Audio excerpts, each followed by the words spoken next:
The creative realm is a vision for introducing artistic interventions into road reconstruction.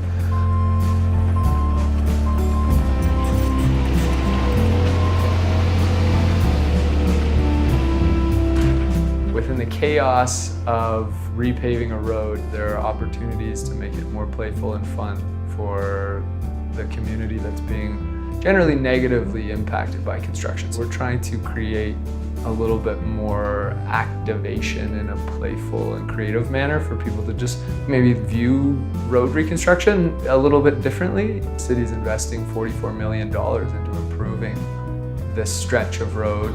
For it to just be viewed as an inconvenience kind of misses something, I think. Welcome to City High Fortune. Bring your headphones and an internet-enabled device to the 200 block of 17th Avenue Southeast and locate the bronze tour markers embedded in the sidewalk. This particular block is difficult to engage with, whether you're discussing this in the context of public art or not. It's a block that people move through or move to a specific place on the block, a destination, and move away. This block with the casino and a bunch of derelict lots, it wasn't instantly inspiring. If you're familiar with 17th Avenue, there's definitely blocks that have kind of cachet and sort of coolness, and this maybe isn't one of those blocks. How do we embed sound, or how do we embed a sound or a musical experience into a physical space? The notion of embedding references to those on bronze survey markers, that gave us our kind of in.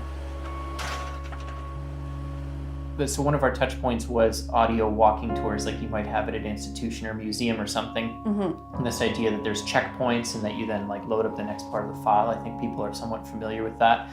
Part of it is encouraging people to engage with their space with purpose, to take time, to stand on a block for an hour.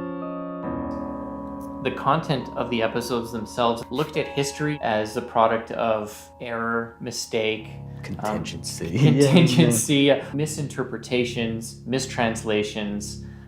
Really, this is how a city is made? And let's explore that. And again, spark a listener's curiosity about how we think about cities and why.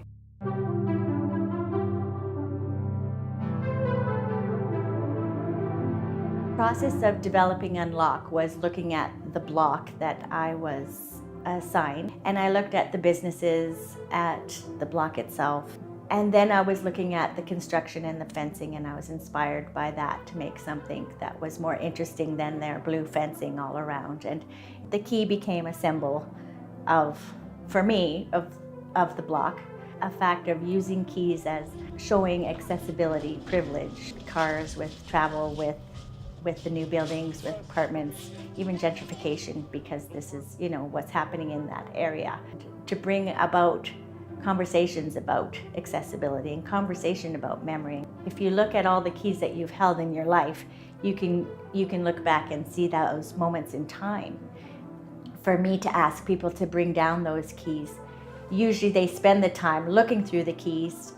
Just the fact that they are going through their keys, they are taking the time to go through their own memories, and in doing so, they're transferring the memories of those keys and the moments in their lives onto the sculpture. Do you have extra keys? Yes, and they're usually unknown keys. Right. Yeah. So Past experiences, past memories, old houses, yes, possession of things, lost locks. Joanne's the artist, Joanne McDonald. It's a piece of work. It's a piece of art. Piece of art. Oh, now I'm clicking in.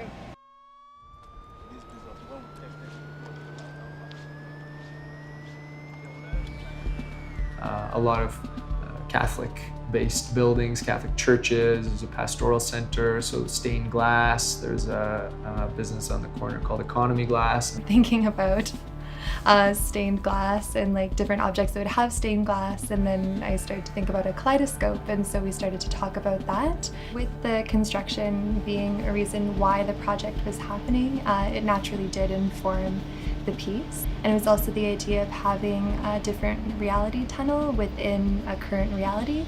So even if you were surrounded by people who were tearing up roads and lots of noises that might be considered unfavorable, then you'd be placed in that same environment in like sort of a parallel universe. You'd even have the kaleidoscope facing the construction and see like a small piece of it, but being able to put like a different lens on that with an audio that was more beautiful or more ethereal. Made me think of children's wonder for like color and sound and just newly experiencing life.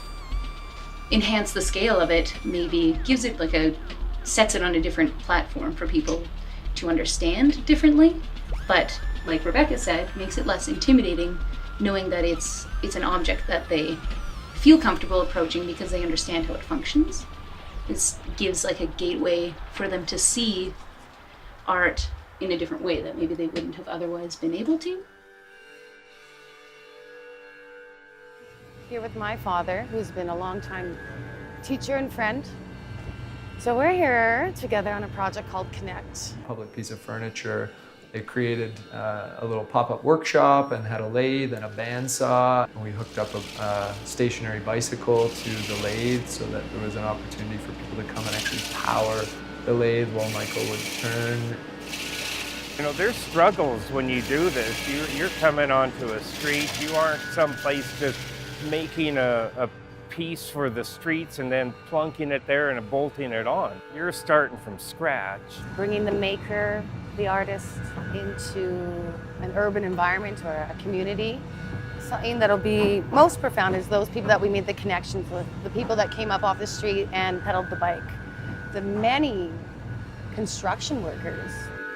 There's something about seeing the tools being used and watching people work with their hands that I think does a really good service for bringing art down out of this place where it's like untouchable.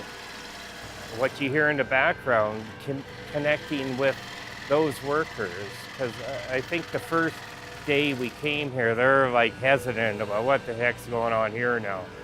But as they saw what we were doing, they saw the parallel of their construction and our construction. You know, I've seen countless people now already using it and kind of figuring it out. It kind of goes a step further from being just this piece of sort of static furniture. It also serves a function to kind of help people, you know, alleviate some stress. I hope that it's a place where people could connect and meet other people within the space in which it belongs to, and again, know that they belong to that space too. It spins an animation device up here and tells the story of how the bench was made. The Creative Realm booth, we're just basically doing a little painting, a little interaction, handing out some information about the project on 17th Ave. So kind of an important part of this whole thing is to make sure that people know about it. So yeah, let's call this the Red Thread. Within the umbrella of the Creative Realm, we have a block-by-block based approach, and then a project called the Red Thread that is designed to kind of tie all of these block projects together. We've started these kind of large symbolic mural projects that are visual links between the individual block projects. A big part of what the Creative Realm is designed to do is to interact and engage with some of the local business owners. That's like it becomes a different thing. If those block by block projects can exist like an independent kind of artistic reaction to the blocks, whatever individual artists are going to respond to.